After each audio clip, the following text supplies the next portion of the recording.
I stand frozen in my doorway, keys dangling from trembling fingers. The apartment I left neat and orderly this morning now looks like it survived a hurricane. My furniture lies overturned, cushions slashed open. Every drawer hangs empty, contents scattered across the floor. The wall safe in my bedroom hangs open, the door wrenched nearly off its hinges. No, I whisper, the word escaping like a prayer nobody's listening to. I step over a broken picture-framey wilderness class from last spring, their faces now hidden beneath cracked glass. My boots crunch over something small and metallic. My Medal of Honor, normally tucked away in my dresser drawer, lies bent and forgotten beneath my heel. The kitchen table remains eerily untouched amid the chaos, a white sheet of paper centered perfectly on its surface. I recognize the handwriting before I even read the words. If you don't know how to share, someone else will. My phone buzzes in my pocket. Colby. His timing has always been impeccable. Did you think about what we talked about? The realization hits me like a physical blow, my stomach clenching so hard I double over. My brother. My own brother orchestrated this. The betrayal burns hotter than the fire that scarred my shoulder 3 years ago. I sink onto a kitchen chair, mind flashing back to last week's family dinner. Colby sitting across from me, his voice pitched low, reasonable. "Just $98,000 to clear my gambling debts, Bren," he'd said, his smile confident as always. "You have all that money just sitting there." I'd pushed my sleeve down, covering the scars that throbbed at the memory of how I'd earned that money. "I can give you $20,000, I replied carefully. "With conditions. 60-day rehab program. No further discussions about money after that." His face had hardened for just a second before the charm slid back into place. Now I know what that look meant. The phone buzzes again. Not Colby this time. A reminder about a fundraising gala last month where everything started to unravel. I'd only attended as the event photographer, content to remain invisible behind my camera. Then, Dr. Everett Shaw had spotted me across the crowded ballroom, the man I'd pulled from a burning cabin in 2016, half conscious and bleeding. "She saved my life and disappeared," he'd announced to the crowd, voice carrying through the microphone.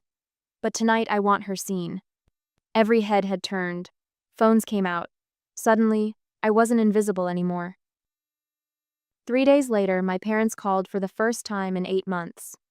The memory of their orchestrated dinner makes my jaw clench.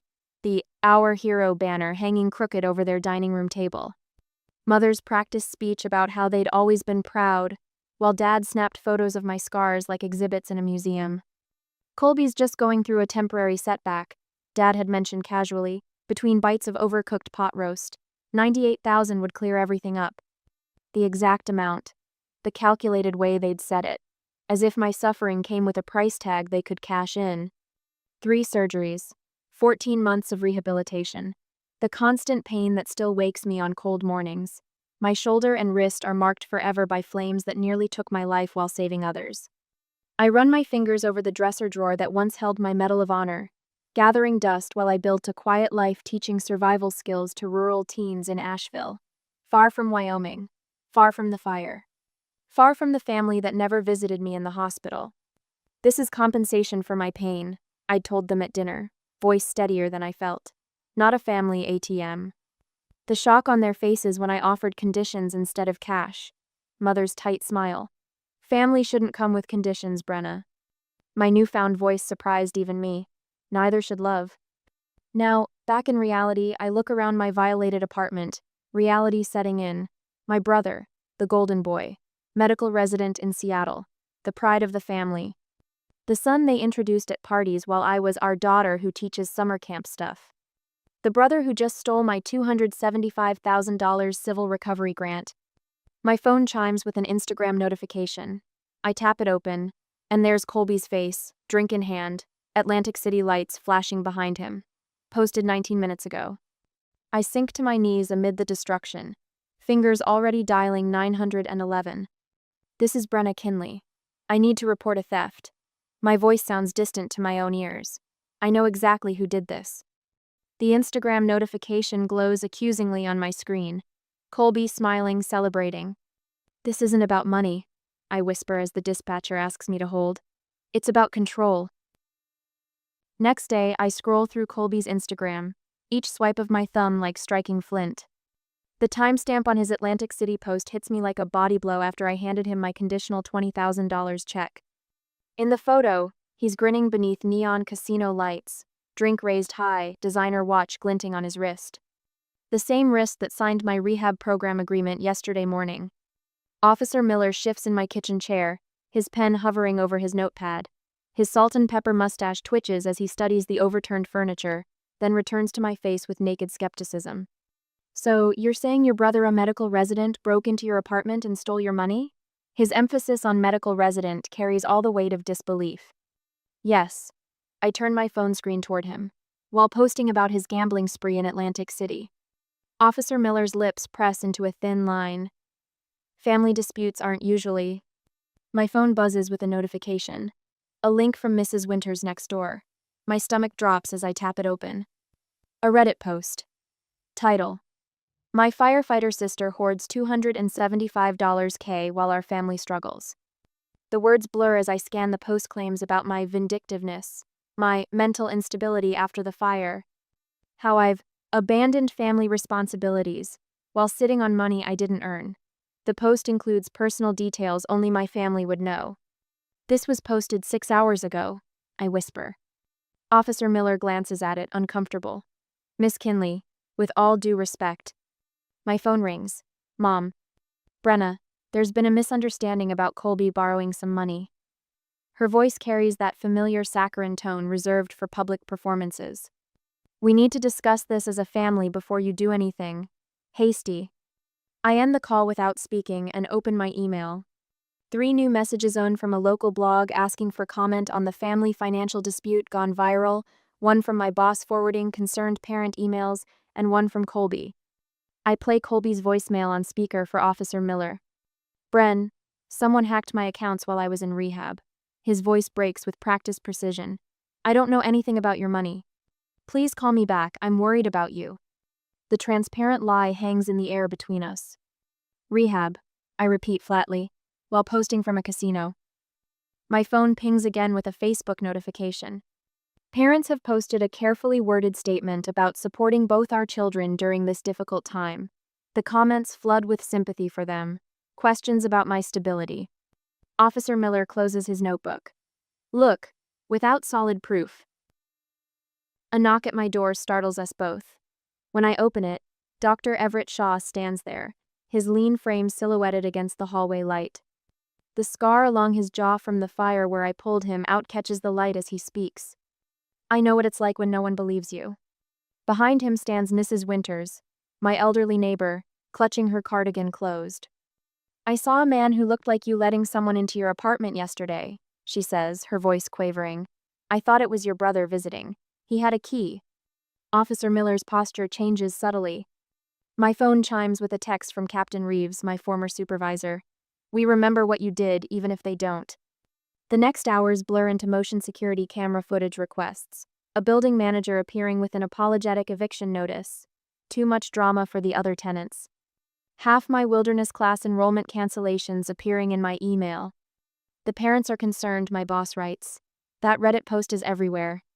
By evening, Mrs. Winters brings over footage from her doorbell camera, Colby clear as day, with someone I don't recognize. Officer Miller's expression hardens as he watches. This changes things, he says. Dr. Shaw Everett stands beside me. My guest room is yours until you find something new. I stare at the police report form, pen hovering over the line for the suspect's name.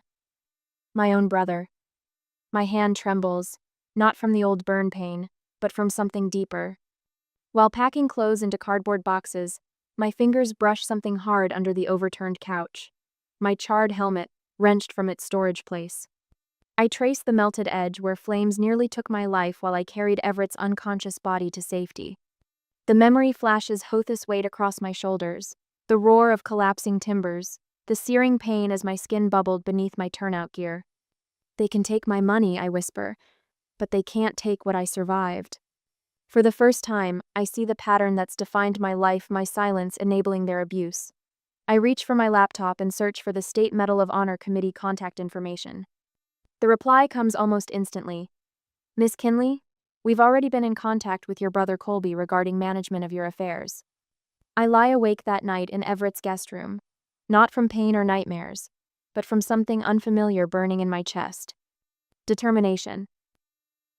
They arrive at 2 o'clock on a Wednesday afternoon. I spot them through Dr. Shaw's bay window as their Lincoln pulls into the circular driveway, tires crunching over the gravel like bones breaking. Mother sits rod straight in the passenger seat, her caramel-colored hair pulled into the same tidy bun she's worn since I was 8. Dad hunches over the steering wheel, his shoulders a familiar curve of disappointment. "They found you," Dr. Shaw says, appearing beside me with 2 mugs of coffee. His voice carries no judgment, just quiet concern. "They always do." I accept the coffee, warmth seeping through ceramic into my palms. "When they want something." Mother's heels click against the flagstone path. She wears her church clothes scream skirt suit, pearl earrings, wedding band polished to a high shine. The outfit she reserves for important occasions and emotional manipulation. Dad hangs back, jingling car keys in his pocket, eyes darting between Shaw's elegant Tudor home and the neighborhood beyond, calculating property values. I open the door before they knock. Mother's face crumples into practiced sorrow. "Oh, Brenna." She reaches for me, manicured nails flashing. "How could you abandon a family in crisis?" I step back, avoiding her embrace. "You mean how could I report a crime? The crime where my brother stole $250,000 from me?" Her eyes flood with tears that don't quite fall. Perfect droplets suspended at the edge, waiting for maximum impact. "Your brother has a disease," Dad says, moving forward. His voice carries the same authoritative tone he used when explaining why they couldn't attend my academy graduation. "Addiction isn't a choice." Breaking into my apartment was. Shaw appears beside me, offering his hand. "Dr. Everett Shaw. We haven't formally met." Mother ignores his hand, scanning him head to toe. "We know who you are. The man who dragged our daughter back into the spotlight. The man who recognized her heroism." Shaw counters, voice level. Dad steps onto the threshold without invitation. "Maybe we should discuss this in private. Family business." Dr. Shaw stays. I say, the words coming out stronger than I expect. Dad's mouth tightens into a straight line.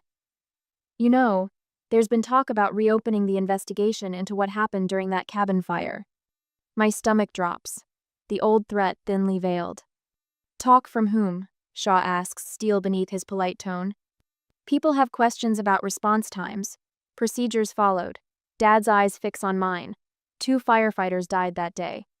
The burn scars across my shoulder blade throb with phantom pain. Capaldi and Reyes. Their names tattooed on my heart long before I got them inked on my skin. "I lived with those men," I say quietly. "I don't need reminders of what we lost." "Then perhaps you should remember what family means before this goes any further." Mother finally allows a tear to fall, tracking a perfect line down her cheek. "Before careers are ruined."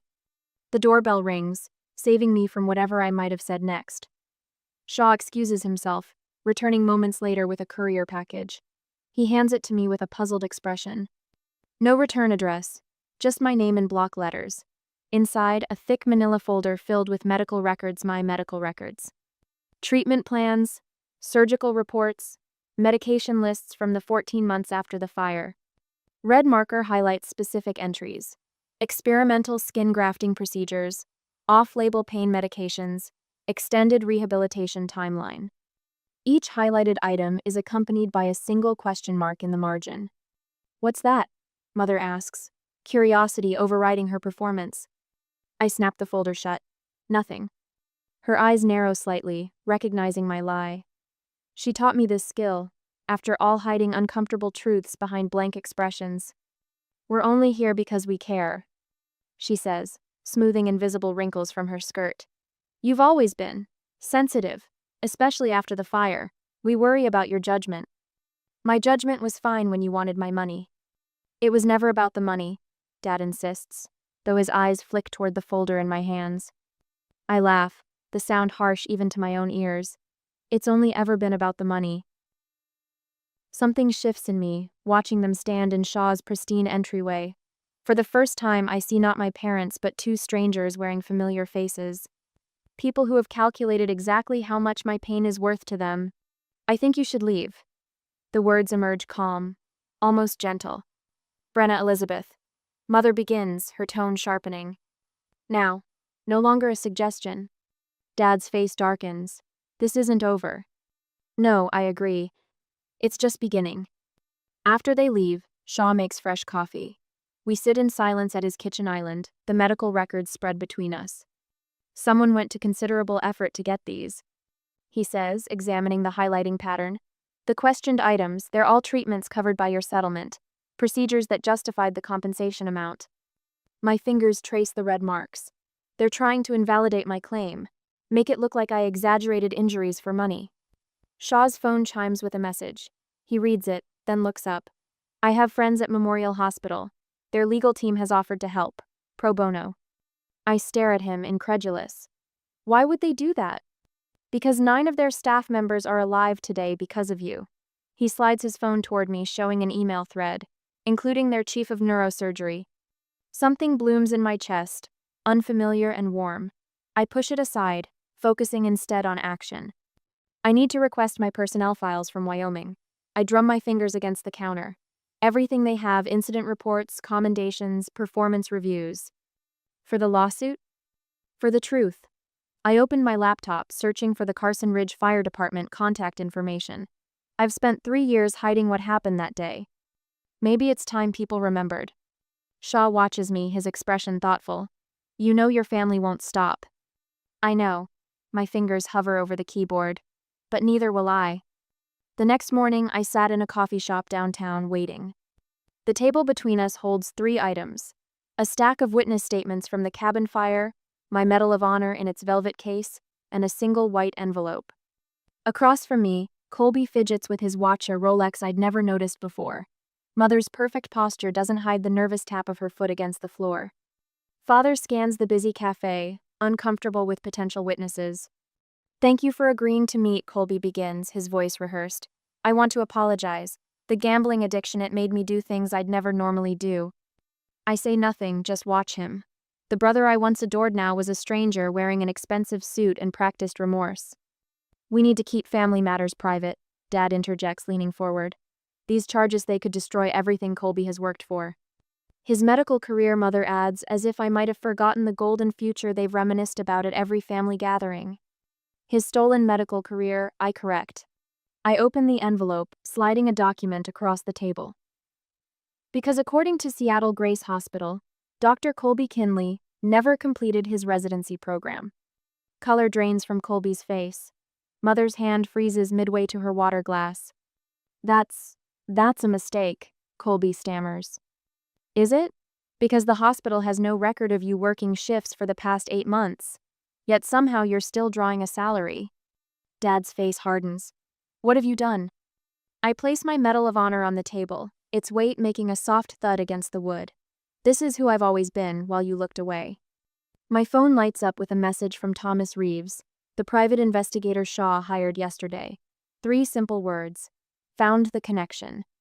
I stand, gathering my files but leaving the medal on the table. You wanted my attention, I tell them quietly. Now you have it. 2 days later, I stand at the lectern, my press statement a single sheet of paper between my steady hands. Camera lights throw shadows across the room as journalists lean forward, digital recorders capturing every word. The statement took me 6 hours to craft with Dr. Shaw's legal team, measured, factual, devoid of the rage still burning through my veins. This case involves a broader financial crimes investigation. I say, voice clear and unwavering.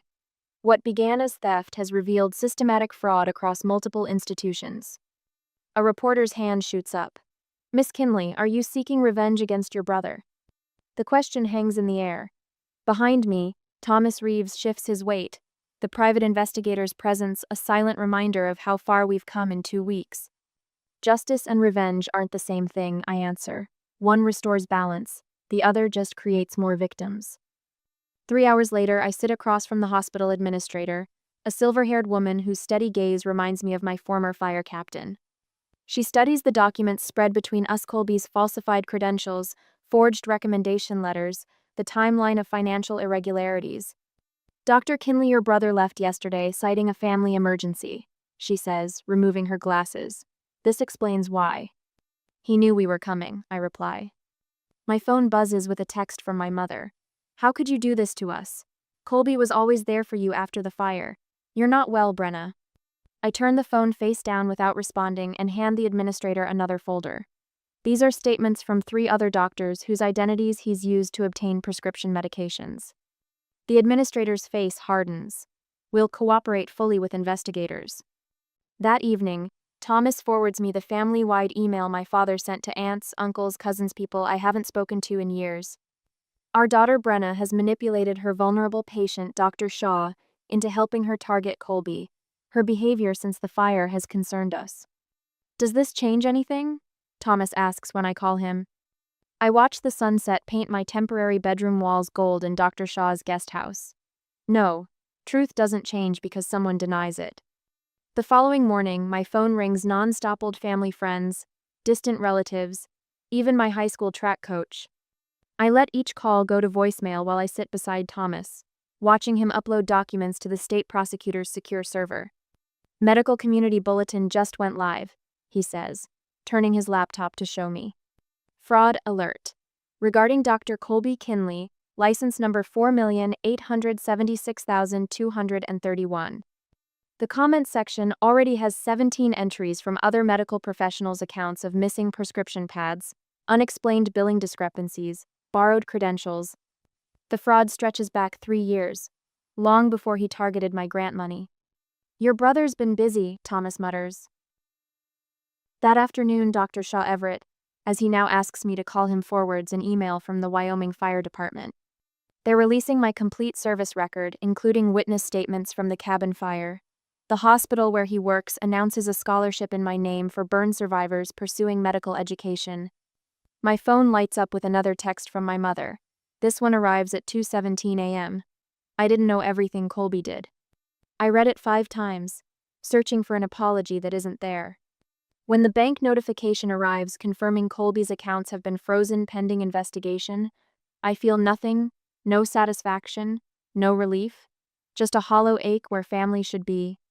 2 days later, I pull into my parents' driveway, using the spare key they never asked for back. The house sits empty while they attend my father's cardiology appointment, stress-induced arrhythmia, according to the prayer chain email my aunt forwarded me. I climb the narrow stairs to the attic, stepping carefully across the plywood flooring. In the far corner, behind Christmas decorations and camping gear nobody uses, I find the unmarked cardboard box. Inside, my firefighter commendations, the newspaper clippings about the rescue, my uniform dress blues. Tucked beneath them all, a handwritten note in my mother's neat script. Brenna's fire things, dated 3 weeks after I entered rehabilitation. They didn't just ignore what happened to me, they deliberately packed it away where no one, including me, would ever see it. I close the box and leave it where I found it, carrying only the knowledge back down the stairs. On the confrontation day, I arrive at the courthouse an hour early, watching dawn break over the brutalist architecture.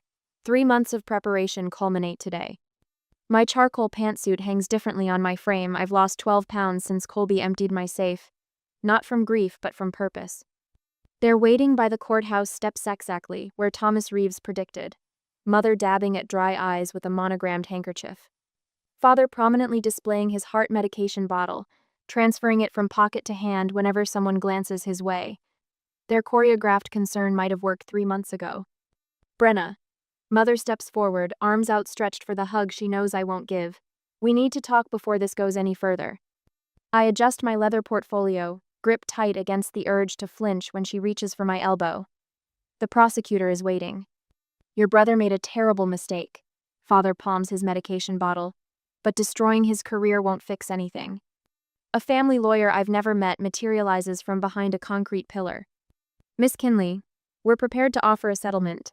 His voice carries the casual confidence of someone accustomed to making problems disappear. Half the disputed amount returned immediately, the remainder in structured payments. The audacity burns hotter than the beam that scarred my shoulder. Half my money, as if theft came with a volume discount. The hearing starts in 40 minutes. I step around them, my voice steadier than my heartbeat. Your father's heart can't take this spectacle. Mother's voice shifts from saccharine to steel. I turn back just once.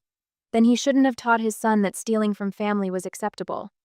Inside, the marble corridor echoes with my footsteps. State Prosecutor Rivera waits by the courtroom door, his silver hair cropped military short. They attempted contact? He doesn't look up from his notes. Settlement offer. Half now, half never. Rivera's mouth twitches. Bold, considering what landed on my desk last night.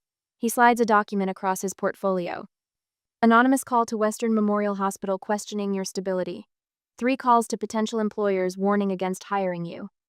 And my personal favorata filing for a restraining order claiming you've threatened Colby. My stomach clenches. When? Yesterday, at 4:17 p.m., Judge Matthews threw it out this morning. The signature didn't match his previous court documents. The courtroom doors open, flooding the hallway with hushed voices. I spot Everett instantly, his tall frame taking up 2 seats in the front row. Mrs. Winters beside him, her white hair luminous under fluorescent lights. My students filling the back row, their parents standing guard behind them. Someone whispers as I walk past. The whispers multiply, spreading like spot fires through dry brush. Colby isn't here. Where is he? I ask Rivera. That's the million-dollar question. His attorney claims car trouble. Judge Harmon enters, her silver-framed glasses catching the light. I understand we're missing the defendant. Colby's attorney stands. Your Honor, my client is. The courtroom doors slam open. Colby strides in, his tailored suit a mockery of contrition. 2 uniformed officers flank him, their expressions grim. Dr. Kinley was attempting to board a flight to Cancun. The taller officer addresses the judge directly. We executed the bench warrant at the terminal gate. Gasps ripple through the gallery. Mother's sob cuts through the murmurs. I don't turn around. Prosecution may present evidence, Judge Harmon says, her gaze never leaving Colby. Rivera moves with methodical precision, laying out bank records, transaction timestamps, and social media screenshots. Each exhibit builds upon the last, not just a brother stealing from his sister, but a calculated fraud spanning years. The state calls Brenna Kinley. The witness stand feels exposed after months of silence. I state my name, occupation, the address of the apartment I no longer live in. Miss Kinley, please describe your relationship with the defendant. I don't look at Colby. He's my younger brother by 4 years. We were raised in the same household in Laramie, Wyoming. And when did you last speak before the theft? The 15th of April. Family dinner at our parents' home. Colby requested $98,000 to cover gambling debts. I offered $20,000 with conditioned 60 days of rehabilitation and financial counseling. What happened to that $20,000? He spent it at Harrah's Atlantic City 19 hours after receiving it. Rivera displays the casino footage on screens visible to the jury and gallery. Colby at roulette tables, whiskey in hand, stacks of chips rising and falling before him. And the $275,000 taken from your apartment? That was my civil recovery grant after sustaining 3rd-degree burns during a wilderness rescue in 2016. My voice doesn't waver. 9 lives saved. 2 fellow firefighters lost. Someone in the gallery gasps. Rivera displays photos of my burns from hospital records. Then the Instagram posts Colby partying in Atlantic City hours after the theft. The metadata from the Reddit post traced to his hospital computer. The evidence mounts like dry timber around my brother. By the time Rivera rests his case, Colby's attorney looks physically ill. Judge Harmon calls for victim impact statements. I approach the podium, unfolding a single sheet of paper. Silence doesn't bring peace. I begin, my voice carrying to the back row. It just teaches others to ignore your pain. I'm done being quiet. I turn toward my parents in the gallery. You taught him he was entitled to whatever he wanted, regardless of who it hurt. You taught me my value came from what I could give, not who I was. Father reaches for his heart medication. Mother stares at her hands. I carried 9 strangers from a burning building. I rehabilitated through 3 surgeries, mostly alone. I built a life teaching others to survive. My fingers traced the edge of the podium. What my brother stole wasn't just money, it was my right to heal on my terms. I find Everett's eyes in the front row. Steady. Present. The fire that scarred me lasted 18 minutes. The damage from that day will last a lifetime, just like the damage from this betrayal. I fold my statement, tuck it into my pocket. I'm asking the court for full restitution, not out of vengeance, but because boundaries without consequences teach nothing. I return to my seat as Judge Harmon delivers her verdict. Guilty on all counts. The sentence falls like an axe restitution of the full amount plus penalties, medical license suspended for 3 years, mandatory rehabilitation. Miss Kinley saved 9 lives at great personal cost, Judge Harmon states, removing her glasses. You exploited her twice first, her silence, then her money. Colby crumples forward, shoulders shaking with sobs or rage. I can't tell the difference anymore. My parents sit frozen, their social currency evaporating as community members move toward me instead. Outside, reporters cluster on the courthouse steps, microphones extended like accusations. Was justice served today, Miss Kinley? I pause, sunlight warming my face for the first time in months. This was never about the money, it was about truth. Everett waits at the bottom of the steps, his quiet presence a sanctuary amid the chaos. Ready? I'm thinking about building something that matters, I tell him, turning away from the cameras. The truth burns cleaner than fire ever could. 1 year later, I stand straight-backed at the podium, sunlight streaming through the windows of the community center we've transformed into headquarters for the Cinder Corps initiative. The ribbon stretches across the entrance to our new training facility like the flames that once consumed my life and now fuel my purpose. Today marks more than a building opening, I say into the microphone, my voice steady where it once would have trembled. It marks a promise fulfilled. My fingers brush the edge of my short-sleeved blouse, no longer hiding the rippled skin where fire claimed its territory years ago. The scars catch the light, telling their story so I don't have to. 1 year since the courtroom where the truth finally won. 1 year since I stopped hiding. 70 faces look back at me, students, instructors, community members who stood by me when standing alone seemed my only option. Everett sits front row, the small smile on his face worth more than any grant money could buy. The man I pulled from flames now pulls me forward on days when memories burn too bright. With the remaining funds from my recovery grant, we've established scholarships for 10 students annually who want to pursue emergency response careers. I gesture toward the wall where photographs of our first class hang proudly. Because preparation isn't just about survival, it's about building something worth protecting. Movement at the back catches my eye. A figure slips through the door, hesitating in the shadows. My mother. My words falter for half a heartbeat before muscle memory takes over. Years of teaching kicks in when in danger. Breathe first, then assess. I inhale slowly, letting oxygen feed clear thought rather than panic. She looks smaller somehow. Her crisp pantsuit hangs slightly loose, her shoulder-length hair more gray than I remember. Our eyes meet across the crowded room, and something unspoken passes between us, not forgiveness, exactly, but recognition. I continue my speech, explaining our community outreach programs, but make a decision with each carefully chosen word. When I finish, applause fills the room, and I step down from the podium. Mrs. Winters, I say, embracing my former neighbor who proudly displays her disaster preparedness certificate. Thank you for coming. The elderly woman squeezes my hand. Never thought I'd be learning how to evacuate at 73, but here we are. Laughter bubbles up, genuine and warm. You mastered fire extinguisher techniques faster than my college students. Across the room, Jenny Morgan approaches with her teenage daughter. Once, she brought cookies and tearful apologies for believing the Reddit lies about me. Now she coordinates our parent volunteer program. The Wyoming contingent is looking for you, Jenny says, nodding toward a cluster of firefighters in dress uniforms who've traveled cross-country for today. I excuse myself, making my way through well-wishers, noticing my mother hasn't moved from her spot by the door. Not center stage, but witnessing. I nod slightly in her direction in invitation, not an embrace. She steps forward, just one careful step into the light. On my desk back home sits a letter from Colby, postmarked from the rehabilitation center where he's serving his sentence. I haven't burned it. Haven't read it either. The power lies in choosing my timeline, not his. Beside it stands the framed $1 donation to the foundation from Mrs. Winters, who believed me when others wouldn't. Later, a young woman named Sierra finds me near the refreshment table. Miss Kinley? My brother took everything when our parents died last year, said I wasn't responsible enough for my share. I recognize the hollow look in her eyes, the careful way she holds herself as if afraid to take up space.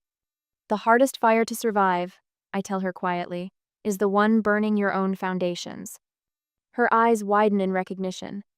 My next workshop is called Boundaries as Safety Equipment, I say. First rule of rescue: secure yourself before attempting to save others. As the celebration winds down, I join my last wilderness class for their demonstration. A small girl with braided hair tugs on my sleeve. Miss Brenna, are you still scared of fire? She points to the scars on my arm, her innocent curiosity free from pity. I kneel to meet her eyes, considering the question with the weight it deserves. Behind her, Everett watches, his presence a constant reassurance. I feel his hand find mine as I answer. Everyone is, I say softly. But if you understand what it burns, you'll know what to protect.